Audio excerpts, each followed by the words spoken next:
আজকে আমরা কুরবানির সাথে সম্পৃক্ত যৌক্তিক কিছু আর্গুমেন্ট নিয়ে কথা বলবো। প্রতি বছর কুরবানির সিজন আসলেই সোশ্যাল মিডিয়ায় বিশেষ এক শ্রেণীর মানুষ অ্যাক্টিভ হয়ে ওঠেন। তারা সারা বছর একটু চুপ থাকলেও জিলহজ মাস আসতে না আসতেই তাদের কলম সরব হয়, কিবোর্ড গরম হয় এবং ফেসবুক ইউটিউবে শুরু হয় জ্ঞানের বন্যা। তাদের আর্গুমেন্টগুলো মোটামুটি এরকম: কুরবানি মানে পশু হত্যা, এই টাকা গরিবদের দিলে কত উপকার হতো, এত রক্ত দেখে পরিবেশ নষ্ট হয়, এটা নিছক বর্বরতা। কথাগুলি শুনলে মনে হবে তারাই প্রকৃত পশুপ্রেমী এবং সচেতন নাগরিক। কিন্তু ভিউয়ার্স, আজকে আমরা ডেটা আর লজিক দিয়ে এই আর্গুমেন্টগুলোর একটু অ্যানালাইসিস করব, দেখব আসলে সত্যিটা কোথায় লুকিয়ে আছে। তাহলে স্টার্ট করি। ভিউয়ার্স, তাদের প্রথম আর্গুমেন্ট হলো এই টাকা গরিবদের দাও। এই আর্গুমেন্টটা শুনতে সামহাও লজিক্যাল মনে হতে পারে, কিন্তু একটু থামুন। কুরবানির টাকাটা কি আসলে কোনো ব্ল্যাক হলে চলে যায়, নাকি সেটা সরাসরি ইকোনমিতেই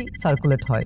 আসুন ট্র্যাক করি। পশু কেনার টাকা যায় কৃষকের পকেটে। সেই কৃষক সারা বছর পশু পালন করেছেন, তার ফ্যামিলি সেই ইনকামে চলে। এখন প্রশ্ন হলো, এই কৃষক কি গরিব না? তাহলে কুরবানির টাকা তো গরিবের কাছেই যাচ্ছে, শুধু ডিরেক্টলি কোনো এনজিওর কমিশন কাটা ছাড়াই। আর গোস্তের একটা বড় অংশ তো সরাসরি গরিব মিসকিনদের মাঝেই ডিস্ট্রিবিউট হয়। সারা বছর যারা প্রপার গোস্ত খেতে পারেন না, কুরবানির ঈদে তাদের ঘরেও রান্না হয়। এই ওয়েলফেয়ার সিস্টেমটা কোনো গভর্নমেন্ট প্রোগ্রাম ছাড়াই, কোনো বাজেট অ্যালোকেশন ছাড়াই অটোমেটিকলি রান করে। কেউ কি এর চেয়ে বেটার কোনো অল্টারনেটিভ দেখাতে পারবেন? তাদের দ্বিতীয় আর্গুমেন্ট হলো পরিবেশ নষ্ট হয়। কিন্তু তাদের যদি পাল্টা প্রশ্ন ছুড়ে দেওয়া হয়, সারা বছর যে ইন্ডাস্ট্রিয়াল ফার্মগুলোতে লক্ষ লক্ষ পশু স্লটার হয়, কমার্শিয়াল স্লটার হাউসগুলোর হাজার হাজার টন বর্জ্য তৈরি হয়, সেটা কি পরিবেশ বান্ধব? সুতরাং বছরে একবার কুরবানির পশুর বর্জ্য নিয়ে আপত্তি করাটা, সিলেক্টিভ আউটরেজটা একটু সাসপিশাস না?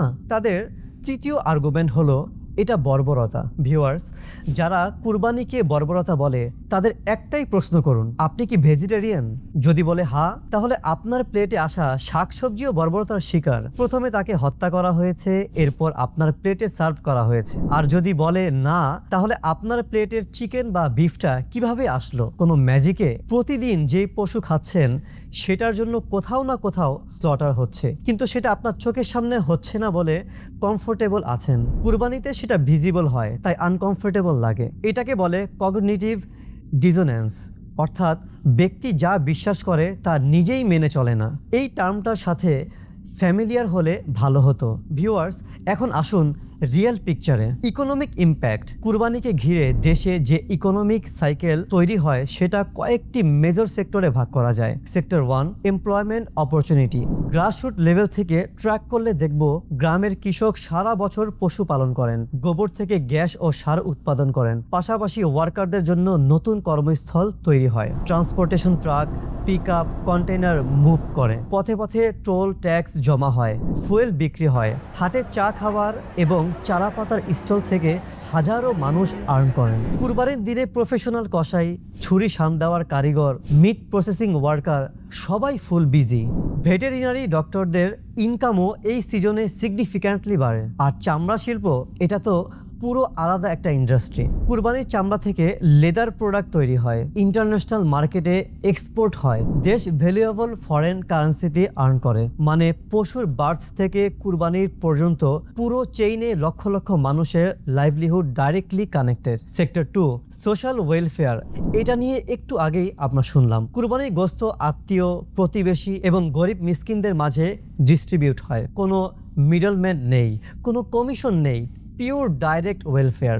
Sector 3, education support. এই সেক্টরটা অনেকের রাডারে থাকে না। কুরবানির চামড়া দিনী মাদ্রাসা ও জামিয়াতগুলোতে ডোনেট করা হয়। সেই চামড়া বিক্রির টাকায় কয়েক মাসের অপারেশনাল কস্ট কভার হয়। মানে কুরবানির সুন্নত পালন করতে গিয়ে ইসলামিক এডুকেশন স্প্রেডেও কন্ট্রিবিউশন হচ্ছে। এটা একটা অ্যামেজিং চেইন ইফেক্ট। সেক্টর 4, চামড়া মানব সভ্যতার এক প্রাচীন উপকরণ। পোশাক থেকে শুরু করে আসবাবপত্র, চামড়ার ব্যবহার আজও সমানভাবে জনপ্রিয়। আধুনিক ঘরসজ্জায় চামড়ার তৈরি সোফা, চেয়ার ও অন্যান্য আসবাবপত্র একটি আলাদা মর্যাদা ও সৌন্দর্য যোগ করে। চামড়ার তৈরি আসবাবপত্র অত্যন্ত আরামদায়ক এবং টেকসই। এগুলো সহজে পরিষ্কার করা যায় এবং দীর্ঘদিন ব্যবহার করাও সম্ভব। যারা পশু কুরবানি নিয়ে আপত্তি করে তারাই কিন্তু আজ পশুর চামড়া দিয়ে তৈরি আসবাবপত্র স্বাচ্ছন্দ্যে ব্যবহার করে।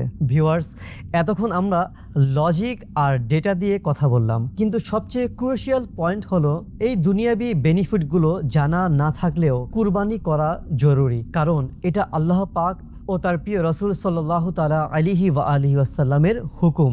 নবী করিম সাল্লাল্লাহু আলাইহি ওয়াসাল্লাম ইরশাদ করেন, যে ব্যক্তির কুরবানি করার সামর্থ্য থাকে তারপরও সে কুরবানি করে না, সে যেন কখনোই আমাদের ঈদগাহের নিকট না আসে। আর কুরবানির ফজিলত সম্পর্কে ইরশাদ করেন, যে ব্যক্তি খুশি মনে সওয়াবের নিয়তে কুরবানি করে সেই কুরবানি তার জন্য জাহান্নামের আগুন থেকে ঢাল হয়ে যাবে। তাহলে ভিউয়ার্স, কারো কথায় কান না দিয়ে খুশি মনে আল্লাহর রাস্তায় কুরবানি করুন, দুনিয়া ও আখিরাত উভয় জগতের বরকত হাসিল করুন। আল্লাহ পাক আমাদের সকলের কুরবানি কবুল করুন।